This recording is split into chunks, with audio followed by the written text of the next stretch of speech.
হাসিনা আছে, খুনি শয়তান আছে, হাসানুল হক আছে, শাহরিয়ার মুরগি চোরা আছে।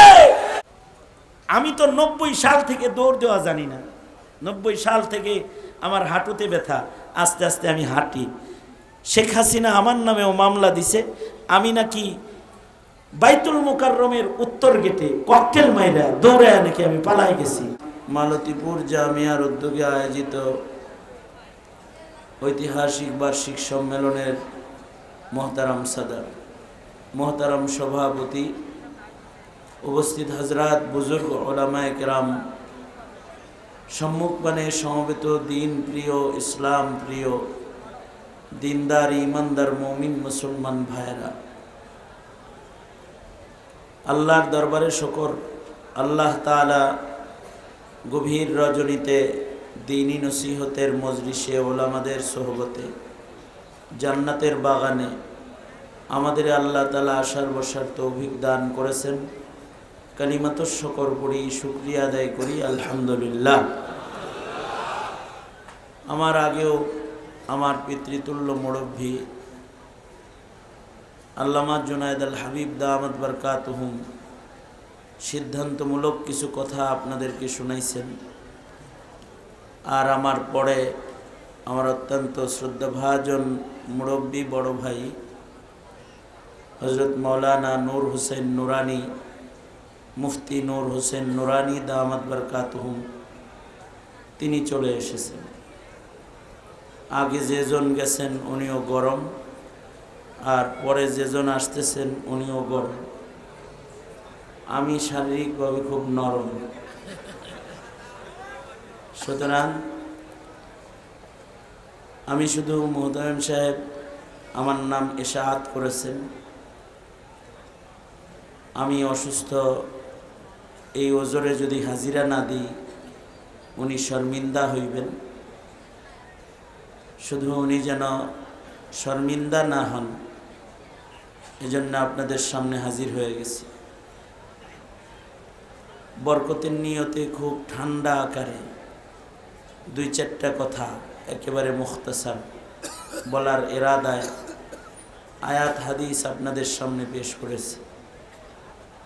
এগুলোকে সামনে করে সংক্ষিপ্ত কিছু কথা।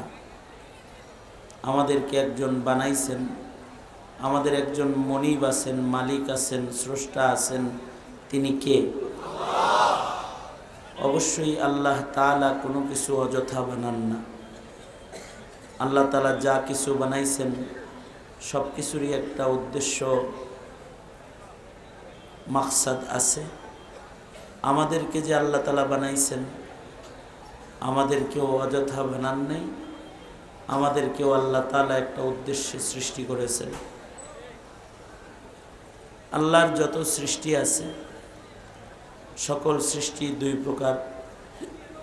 এক প্রকারের সৃষ্টি চর্মচোখে দেখা যায়, আবার আল্লাহ পাকের এক প্রকারের সৃষ্টি আছে যা চর্মচক্ষুর আড়ালে আছে, চোখে দেখা যায় না। যেগুলো চোখে দেখা যায় না সেগুলোর ভেতরে আল্লাহ পাকের মুকদ্দাস সম্মানিত সৃষ্টি আছে। যেমন ফিরিস্তা, তাদের চোখে দেখা যায় না, কিন্তু আল্লাহ পাকের মুকাররম সম্মানিত এক সৃষ্টি ফিরিস্তা। ফিরিস্তারা আল্লাহ পাকের শুধুই গোলামি করে, কখনো আল্লাহ পাকের বিরোধিতা করে না। লা ইয়াসুন আল্লাহ, কখনো তারা আল্লাহ পাকের নাফরমানি করে না। ফিরিস্তারা সব সময় আল্লাহ পাকের ইবাদত করে। আল্লাহ তাআলা তাদেরকে আল্লাহ পাকের হুকুম অমান্য করার শক্তি দান করেন নাই, শুধুই মাত্র ইবাদতের শক্তি আল্লাহ তাআলা তাদের দান করেছেন। সৃষ্টির পর থেকে যে ফিরিস্তাকে যে হুকুম দিয়েছেন, সেই ফিরিস্তা সেই হুকুম পালনেই ব্যস্ত আছে। কখনো আল্লাহর হুকুমের খেলাফ তারা চলে না। আল্লাহর রসুল মেরাজ থেকে এসে বলেছেন, যে ফিরিস্তা সেজদায় আছে সৃষ্টির পর থেকে কিয়ামত পর্যন্ত সেজদাই থাকবে, নবীজি মেরাজের সফরে দেখে এসেছেন।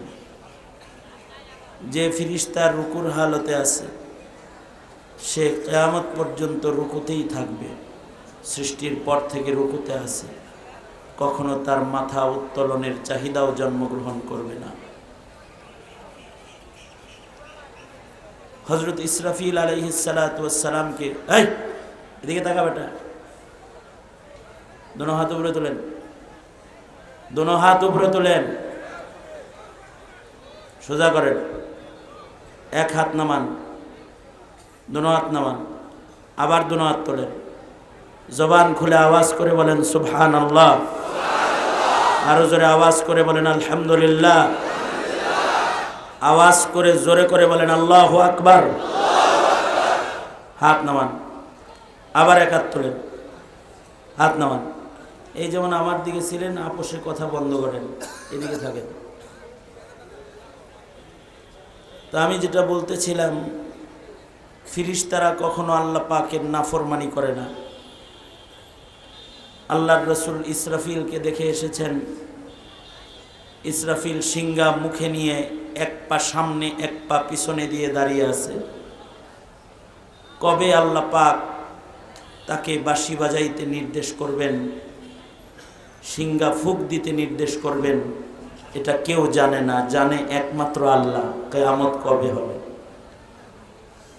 কিন্তু ইসরাফিল ফিরিস্তা এই যে সৃষ্টির পর থেকে সিংহা মুখে দাঁড়িয়ে আছে, কোনোদিন তার হৃদয়ে এটা জাগ্রত হয় নাই যে কিয়ামত দেরি আছে, একটু বসি আরাম করি।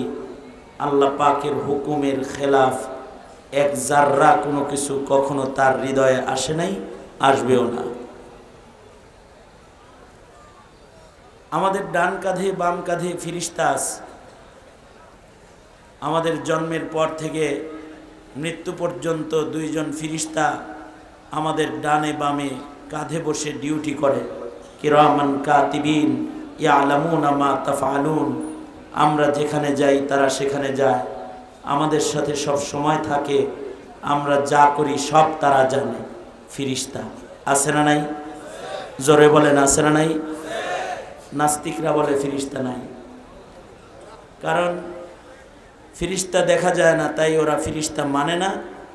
অথচ ফিরিস্তার উপরে ঈমান রাখা এটা ঈমানের অংশ। যদি কেউ ফিরিস্তার না মানে তাইলে সে নাস্তিক, সে বেঈমান। এজন্য আমাদের মাদ্রাসায় বাচ্চাদেরকে পড়ানো হয় আমানতু বিল্লাহি ওয়া মালাইকাতিহি ওয়া কুতুবিহি ওয়া রুসুলিহি।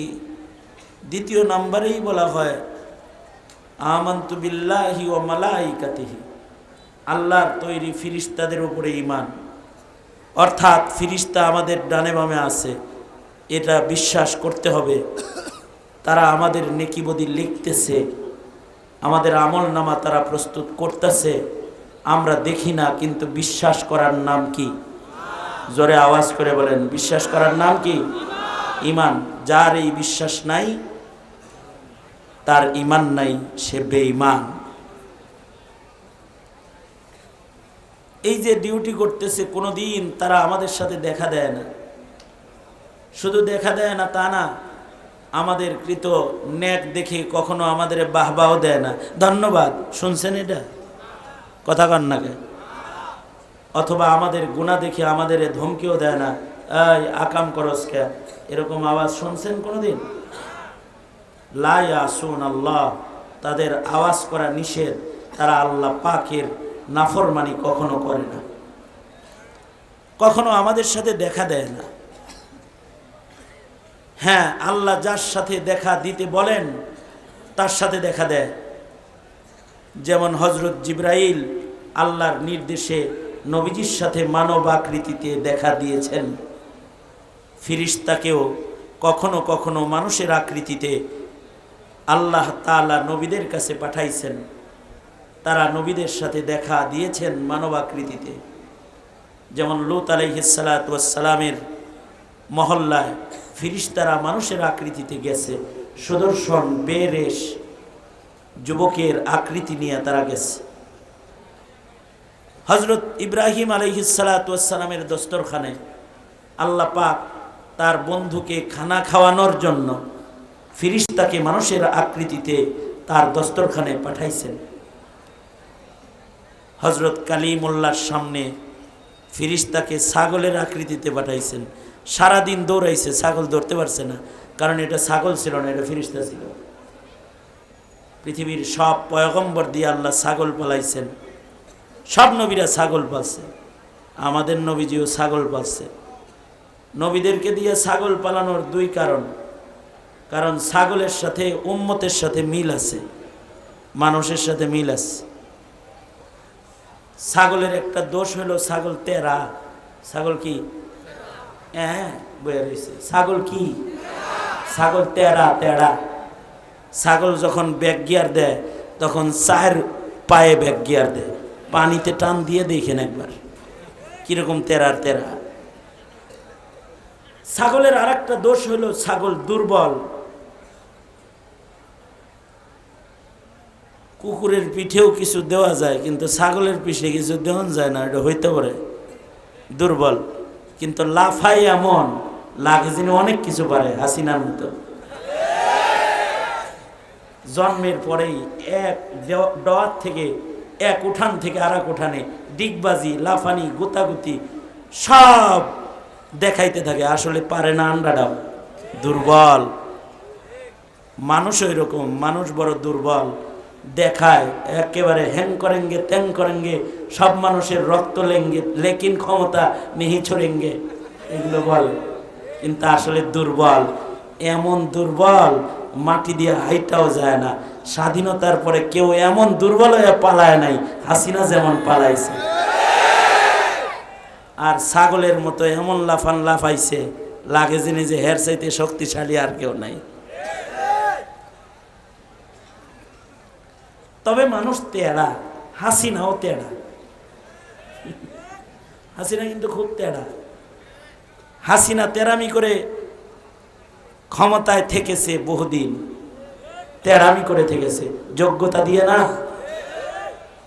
যদি ভোট দিত তো অনেক আগেই গেছিল দিল্লি, কিন্তু ভোট ছাড়া তেরামি করে ছিল, কারণ মানুষ তেরা। মানুষ কি? তেরা।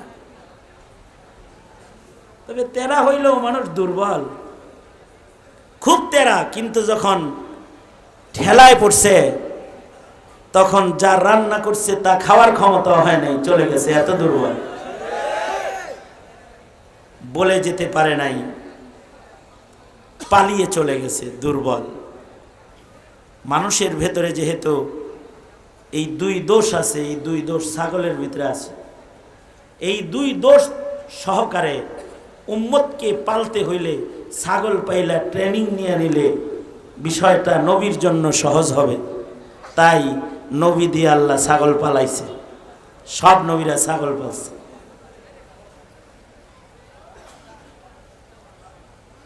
নবীরা ছাগল পাইলা ধৈর্যের একটা ওরাসাত নিছে, যে ধৈর্যের কারণে উম্মতের সব উল্টা পাল্টা সহ্য করছে। আলেম ওলামারা যেহেতু নবীর ওয়ারিস, তারা নবীর ইলিমেরও ওয়ারিস, আমলেরও ওয়ারিস, ধৈর্যেরও ওয়ারিস। এ কারণে নবীরা যেমন উম্মতের কাছে ধৈর্যশীল, উম্মতের আলেমরাও জনতার কাছে অনেক ধৈর্যশীল, সহজে কিছু বলে না। ৭২ সাল থেকে শুরু করে আমাগরে রাজাকার বলছে, আমরা কিছু বলিনি, ধৈর্যশীল, ছাগল পালা নবীর ওয়ারিস, এর লেগে আমরা কিছু বলছি না। কিন্তু যারা ছাগল পালা নবীর ওয়ারিস না, জাগতিক জ্ঞান পাইছে যারা, ও করে একদিন রাজাকার বইলা ১২টা বাজে ১৩টা চলছে, কারণ ধৈর্য নাই। সব নবীরে দিয়ে আল্লাহ ছাগল পালাইছে। মুসা নবীকে সোহেব আলাইহিস সালাম ছাগল দিয়া জঙ্গলে পাঠায় দিছে। আল্লাহ মুসার ধৈর্য পরীক্ষা করার জন্য ফিরিস্তা একটারে ছাগলের আকৃতি দিয়া সামনে পাঠায় দিছে, যা দৌড়াবি, ধরতে পারে না যেন। দৌড়াইতেছে আর ধরতে পারে না। যখন সন্ধ্যা হয়েছে তখন ফিরিস্তা আর এক ছাগলের কাছে গেছে, হে অন্য ছাগল ধইরা মনে করছে যে যেটা দৌড়াইছে সেটারই ধরছি বুঝি। তো পয়গম্বর মুসার ধৈর্য পরীক্ষা হয়ে গেছে।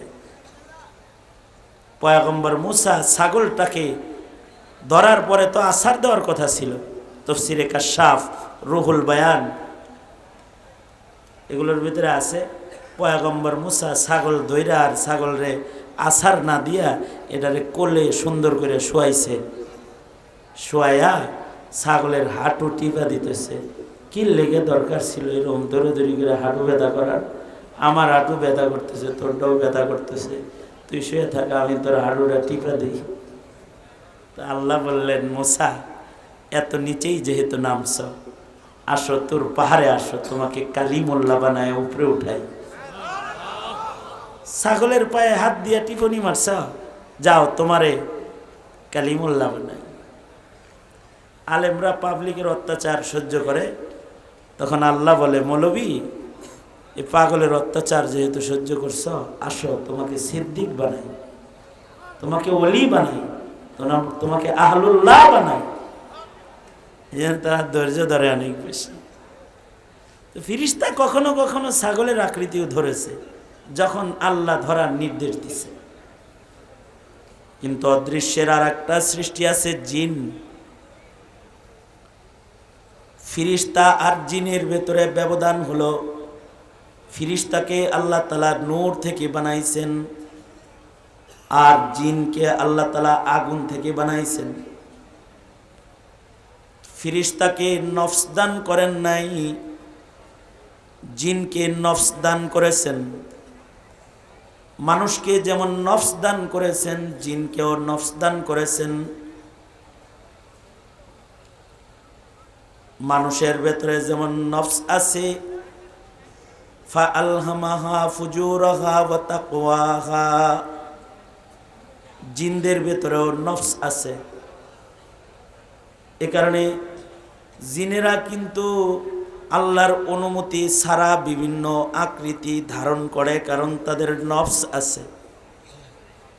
যদি মনে চায় সাপের আকৃতি ধারণ করে, যদি মনে চায় পশুর আকৃতি ধারণ করে, যদি মনে চায় তো মানুষের আকৃতিও ধারণ করে। কখনো কখনো জিনেরা মানুষের সাথে মানুষের আকৃতিতে প্রেম করে, আবার বিয়ার প্রস্তাব দিয়ে বসে। আগের যুগে তো এই বিয়া জায়েজ ছিল। আগের যুগে জিন ইনসান অহরহ বিয়া হইতো। এ কারণেই রানী বিলকিসকে সে কি মানুষের সন্তান না জিনের সন্তান এ সন্দেহ এসেছিল। কারণ জিন মানব আকৃতি ধারণ করার ক্ষমতা রাখে এবং মানুষের মতো যৌবনকে প্রকাশ করার ক্ষমতা তার দেহে হাজির হয়। আবার জিনেরা সাপের আকৃতিও ধারণ করতে পারে।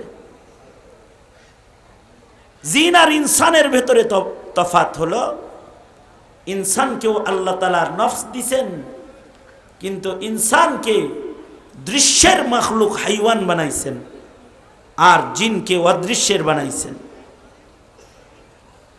ইনসানকে জিনের উপরে মর্যাদা দিয়ে আল্লাহ তাআলা ইনসানের ভেতরে নবী প্রেরণ করেছেন, জিনদের ভেতরে নবী দেন নাই। তাহলে জিনদের শরীয়ত কেমনে হবে? মানুষের ভেতরে যে নবী, সে নবী জিনদেরও নবী। এ কারণেই আদম বাবার যুগের জিনদের জন্য আদম বাবা নবী, মুসা নবীর যুগের জিনদের জন্য মুসা নবী নবী, সুলাইমান নবীর জিনদের জন্য সুলাইমান নবী নবী। এমনকি সুলাইমানকে ইনস জিনের বাদশাহাত আল্লাহ তাআলা দান করেছেন। এমনকি আমাদের নবীকেও আল্লাহ তাআলা জিনদের নবী বানাইছেন। আমাদের নবীর পরে কিয়ামত পর্যন্ত মানুষের জন্য যেমন আমাদের নবী শেষ নবী, জিনদের জন্য আমাদের নবী শেষ নবী। এ কারণে নেককার জিন যারা, তারা নবীর কাছে এসে কালেমা পড়ে মুসলমান হয়ে গেছে। সূরা জিন, আল্লাহর রাসূল মক্কায় নামাজ পড়াইতেছেন, ফজরের নামাজ। নেককার জিনেরা এসে আল্লাহর রাসূলের কোরআন শুনছে। যারা ঈসা নবীর অনুসারী ছিল তারা কোরআন শুনে নবীর কাছে কালেমা পড়ে ফের মুসলমান হয়ে গেছে, আর নিজের কওমকে যায় বলে এই ইনজিল তাওরাত এগুলো মানার আমল এখন নাই। ইন্না সামি'না কুরআনান আজাবা। এরা মুবাল্লিগ হইছে, যায় বলে এই জিনেরা এখন কোরআন এসে পড়েছে, তাওরাত জবর মানার আইন নাই এখন। তাদের তবলিগকে আল্লাহ পছন্দ করেছেন, তাদের এই দাওয়াতের বর্ণনাকে আল্লাহ তাআলা সূরা জিন নাজিল করে মানুষের জন্য আল্লাহ তাআলা সূরা জিনে তাদের আদর্শকে কিয়ামত পর্যন্তের জন্য সংরক্ষণ করেছেন। এই জিনদের নবীও মানুষের নবী, যে জিনদের নবীও সে। এ কারণে মানুষের ভেতরে যেমন সাহাবী আছে, জিনের ভেতরে সাহাবী আছে। আমাদের আকাবিরদের কারোর কারোর জিন সাহাবীর সাথে দেখাও হয়েছে। যেমন শাহ ওলিউল্লাহ মুহাদ্দিসে দেহলভী রহমতুল্লাহ আলাইহি রাত্রে নামাজ পড়তেছেন, জিন একটা সাপ হয়ে সামনে আইছে। মুহাদ্দিসে দেহলভী নামাজরত লাঠি দিয়া সাপের মাথায় বাড়ি মারছে, সাপ মরে গেছে। আসলে ছিল জিন, জিন মারা গেছে। কিছুক্ষণের মধ্যে দুইজন পুলিশ জিন এসে মুহাদ্দিসে দেহলভীকে গ্রেফতার করেছে। গ্রেফতার করে জিনদের রাজ্যে নিয়ে বলে খুন করলা কে? কি খুন করছি? কয় মুমিন মারছো, মুসলমান মারছো? না, আমি একটা সাপ মারছি। কয় ওইটাই মুমিন ছিল, মুসলমান ছিল। এই যে যে জানাজাটা দেখতে পাচ্ছ, তুমি যাকে বাড়ি দিয়ে মারছো, এটা তার জানাজা। আর এখানে যারা আমরা আছি, আমরা সবাই মুহাম্মাদুর রাসূলুল্লাহ সাল্লাল্লাহু আলাইহি সাল্লামের উম্মত। আর বয়োবৃদ্ধ লাঠি ভর দিয়া দাঁড়ায় দাঁড়ায় যে কাঁদতেছে লাশের পাশে, তিনি হলেন আমাদের রাজ্যের বাদশাহ। তিনি তার সবগুলা সন্তানকে হাদিস পড়ার জন্য তোমার কাছে পাঠায়। তার ছেলেটা তোমার ছাত্র, আর তোমার সামনে সাপের আকৃতিতে দুষ্টামি করে গেছে, আর বাড়ি দিয়ে তুমি মারলা। তুমি যে একটা মুমিনকে মারলা, হাসরের মাঠে যদি আল্লাহ তোমাকে জিজ্ঞেস করে কি জবাব দিবা? তাইলে তো দুনিয়াতে তোমার বিচার হইলে ভালো হয়। মুহাদ্দিসে দেহলভী যেহেতু মুত্তাকি, তিনি বললেন ঠিক আছে, দুনিয়ার বিচার দুনিয়াই হয়ে যাক, হাসরে যেন শর্মিন্দা না হয়। যখনই তিনি দুনিয়ার বিচার দুনিয়ায় নিতে চাইছেন, এই সময় বাদশাহ নিজের ছেলে দেখা বাদ দিয়া মুহাদ্দিসে দেহলভীকে তাকায়া দেখতেছেন। হায় রে, এ তো সাহাবী গুণের মানুষ, যে দুনিয়ার বিচার দুনিয়ায় নিয়ে যেতে চায়, হাসরে বেজ্জত হইতে চায় না। জল্লাদ আসছে মুহাদ্দিসে দেহলভীর উপরে হদ কায়েম করবে বলে কাজী জল্লাদ ডেকে আনছে। আর মুহাদ্দিসে দেহলভীও দুনিয়ায় বিচার নেওয়ার জন্য তৈয়ার হয়ে গেছে। ফাঁক দিয়ে একটা কথা, অদৃশ্যের জিন বাড়ি দিয়ে মারলে যদি বিচার হয়, তাহলে দৃশ্যের মানুষ যারা গুলি করে মারে তাদের বিচার হবে কি হবে না? জোরে আওয়াজ করে বলুন, হবে কি হবে না? এবার বুঝে থাকলে আরো বলেন, জিনের দাম বেশি না মানুষের দাম বেশি? জিন মারলে সাজা বড় না মানুষ মারলে সাজা বড়? মানুষের দাম তো, সুবহানাল্লাহ বলার লেগে রেডি হয়ে বসেন, ভালো করে একটা সুবহানাল্লাহ বলুন। সাধারণ মুমিন মানুষের দাম আল্লাহর কাছে নূরের তৈরি সাধারণ ফেরেশতার চাইতে বেশি দামি। যদি সাধারণ মুমিনের দাম নূরের তৈরি ফেরেশতার চাইতে বেশি হয়, আহলুস সুন্নাত ওয়াল জামার আকীদা, তাহলে আলেমের দাম কত? শাপলায় যাদেরকে হাসিনা গুলি করে মারছ, তাদের দাম কত? অথবা রাজপথে যে সকল মুমিনদেরকে গুলি করে করে মেরেছো, তার দাম কত? এক সাপ মাইরা যদি আসামি হইতে হয়, তাহলে হাজার হাজার লাশের বন্যা তুমি হাসিনা দেখাইছ, আবার চট কইরা তুমি বাংলাদেশে আইতে চাও, আয়া পড়ো খালি, তোমার বিচার হবে দেব তোমার। যত রক্ত তুমি ঝরাইছ প্রত্যেকটা ফোঁটা রক্তের বদলা নেওয়া হবে। এর বিচার হইতেছে। আজব মুহাদ্দিসে দেহলভী 18 বছর বয়সী মুহাদ্দিস লকব পেয়েছেন। ভারতবর্ষের হাদিসের সনদ ওনাকে দিয়ে শুরু হয়। সনদের একটা ধাপের সর্দার ওলিউল্লাহ মুহাদ্দিসে দেহলভী আসছেন পরে, কিন্তু সাহাবী রং। আমাদের আকাবিরদের ভেতরে কিছু মানুষ আছে যারা আসছে 1500 বছর পরে, কিন্তু সাহাবী রং। যেমন ফয়জুর রহমান রহমতুল্লাহ আলাইহি আসছে 1400 বছর পরে, কিন্তু সাহাবী রঙের ছিল। আরিফ রব্বানী রহমতুল্লাহ আলাইহি আসছেন পরে, কিন্তু সাহাবী রং। শাইখুল হাদিস আল্লামা আজিজুল হক আসছেন 1500 বছর পরে দুনিয়ায়, কিন্তু সাহাবী রং। জীবনে কোনোদিন একটা প্রাণী কেউ কষ্ট দেয় নাই। শাইখুল ইসলাম আল্লামা আহমদ শফি আসছেন 1500 বছর পরে, কিন্তু সাহাবী রং। থানবী রহমতুল্লাহ আলাইহি, মাদানী রহমতুল্লাহ আলাইহি আসছেন পরে। কাসেম নানতুবি আসছেন পরে দুনিয়াতে, কিন্তু সাহাবী রং। কিয়ামত পর্যন্ত মানুষকে নবীর সুন্নত ও আখলাক ও সাহাবিয়াত শিক্ষা দেবার জন্যে আলেমদের ভেতরে ভালো আখলাকের মানুষ আল্লাহ তাআলা কিয়ামত পর্যন্ত পাঠাইবেন, যারা একটা প্রাণীর উপরেও কখনো জুলুম করবে না। এদেশের মৌলবীরা একটা প্রাণীর উপরেও জুলুম করে না। আমি তো 90 সাল থেকে দৌড় দেওয়া জানি না। 90 সাল থেকে আমার হাঁটুতে ব্যথা, আস্তে আস্তে আমি হাঁটি। শেখ হাসিনা আমার নামেও মামলা দিছে, আমি নাকি বাইতুল মুকাররমের উত্তর গেটে ককটেল মাইরা দৌড়ায় নাকি আমি পালাই গেছি। আমি শেষ রাত্রে কসম করে বলতেছি, খোদার কসম, আমি জীবনে কোনোদিন ককটেল চোখে দেখিনি। মোল্লা ককটেল দেখে নাকি?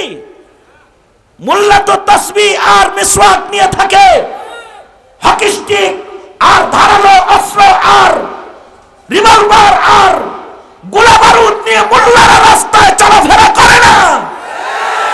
সাহাবী রঙের তারা, তাদের দ্বারা একটা প্রাণীর উপরেও জুলুম হয় না। মুহাদ্দিসে দেহলভী তো এরকমই, প্রাণীর উপরেও জুলুম করে না। তারপরেও যেহেতু জিনদের ভিতরে মুসলিম জিন তিনি মেরে ফেলেছেন, তাই তিনি ফাঁসি নেওয়ার জন্য, কিসাস নেওয়ার জন্য রেডি হয়ে গেছে। ওনাকে যখন কিসাসের জন্য প্রস্তুত করা হয়েছে, ঠিক ওই সময় জিনদের ইজলাস থেকে একজন বয়োবৃদ্ধ জিন দাঁড়ায় গেছে মানুষের আকৃতিতে, দাঁড়ায় বলে, এই কার বিচার করো? আমি আমার নবী মুহাম্মাদুর রাসূলুল্লাহ সাল্লাল্লাহু আলাইহি ওয়াসাল্লাম থেকে আমি শুনেছি, সামিয়াতু আনিন নবী সাল্লাল্লাহু আলাইহি ওয়াসাল্লাম, আল্লাহর রাসূল বলেছেন, জিনদের আল্লাহ বিভিন্ন আকৃতি ধরতে শক্তি দিয়েছেন বটে, কিন্তু কোন জিন যদি নিজের ইচ্ছায় যেন তেন আকৃতি ধারণ করে, এর জন্য যদি না চিনে কেউ তাকে হত্যা করে, তাহলে এটা হত্যা হিসেবে গণনা হবে না, এটা দুর্ঘটনা হিসেবে গণনা হবে। আল্লাহর রাসূল বলেছেন, যেন তেন আকৃতি ধরা মানা। সাপের আকৃতি ধরছে কে, বাড়ি তো খাইবই। মানুষের আকৃতি ধরতো তাহলে চুমা খাইত। সাপের আকৃতি ধরছে কেন?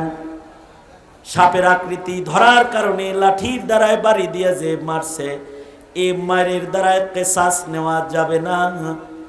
অলির সন্তানকে পেরেশান করবা না, সোনার পালকিতে চড়ায়া মুহাদ্দিসকে তার বাড়ি ফিরায় দিয়ে আসো। মুহাদ্দিসে দেহলভী বলতেন যে আল্লাহ তাআলা আমাকে শেষ যুগে পাঠাইছেন, সাহাবী মানুষ দেখি নাই, কিন্তু সাহাবী জিন দেখেছি। হযরত থানবী বলতেন আল্লাহ তাআলা মুহাদ্দিসে দেহলভীর ইলমের সম্মানে তাকে জিন সাহাবীর জিয়ারত করায়া তাকে তাবেঈর লিস্টে নাম নেওয়ার জন্য আল্লাহ তাআলা নিজ জিম্মায় এই কাহিনী ঘটাইছেন। জিনও আছে, ওদের নবীও আমাদের নবী মুহাম্মদুর রাসূলুল্লাহ সাল্লাল্লাহু আলাইহি ওয়াসাল্লাম। তবে আমার শেষ কথা মনে রাখতে হবে, জিন যেরকম সাহাবী আছে, জিন যেরকম তাবেঈ আছে, ওইরকম ইবলিস কানা মিনাল জিন। ইবলিস শয়তান আযাজিল সেও জিন। তার মানে জিনের ভিতরে আযাজিল আছে, জিনের ভিতরে সাহাবী আছে। ঠিক তেমনি মানুষের ভিতরে শয়তান হাসিনা আছে, খুনি শয়তান আছে, হাসানুল হকিনু আছে, শাহরিয়ার মুরগি চোরা আছে। ওরা দেখতে মানুষ হলেও আসলে ওরা মানুষ নয়, ওরাও আযাজিলের মতো শয়তান। এই কারণেই জিন শয়তান থেকে যেমন সাবধান, মিনাল জিন্নাতি ওয়ান নাস, মানুষ শয়তান থেকেও সাবধান। এবার তোমাদের সিদ্ধান্ত আগামীতে হবে, তোমরা কি মানুষকে ভোট দিবে না শয়তানকে ভোট দিবে? সামনে একটা ভোট আসতেছে, পিছনের ভোট তো দিতে পারো নাই, শয়তানে জোর করে একা একাই ভোট চুরি করে লয়ে গেছে। সামনে যদি ভোট দেওয়ার সুযোগ আসে, সেই ভোটটা কি তুমি শয়তানরে দিবা নাকি ইনসানরে দিবা? ভাইবা চিন্না ভোট দিও।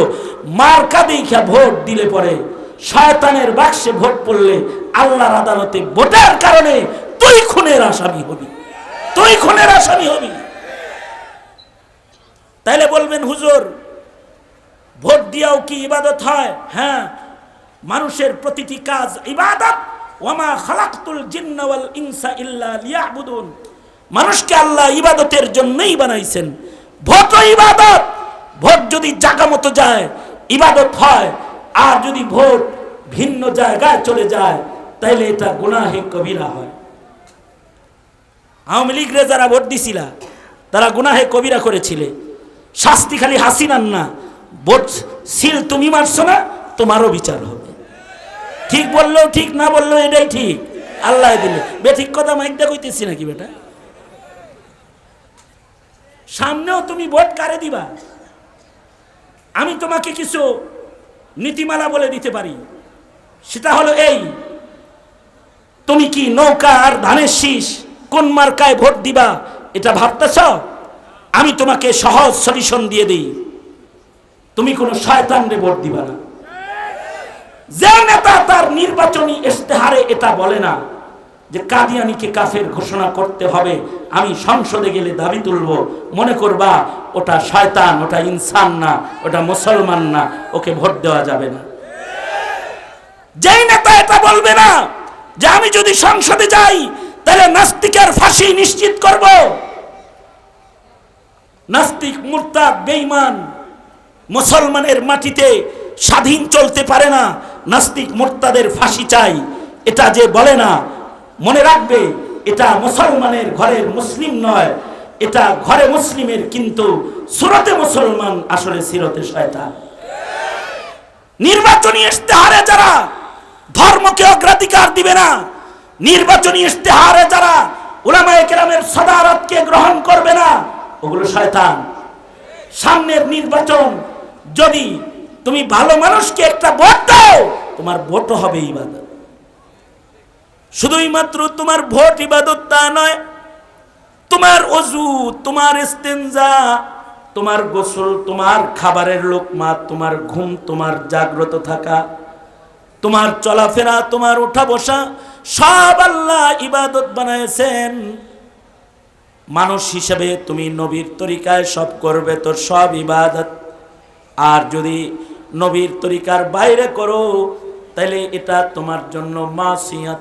মনে রাখবি, তামাশা করার জন্য আল্লাহ তাআলা তোমাকে বানায় নাই, আল্লাহ তোমাকে একটা মাকসাদে বানাইছেন, ওয়ামা খালাকতুল জিন্না ওয়াল ইনসা ইল্লা লিয়াবুদুন। আল্লাহ যে উদ্দেশ্যে আমাদের বানাইছেন সেই উদ্দেশ্যকে বুঝে সেই উদ্দেশ্যকে বাস্তবায়ন করার ক্ষমতা, শক্তি, তৌফিক আল্লাহ আমাদের দান করুক। এটাই হোক আমাদের জিন্দেগীর শপথ, তবেই নাজাতের পথ খোলা। ওয়া আখিরু দাওয়ানা আলহামদুলিল্লাহি রাব্বিল আলামিন। আসসালামু আলাইকুম ওয়া রাহমাতুল্লাহি ওয়া বারাকাতুহু।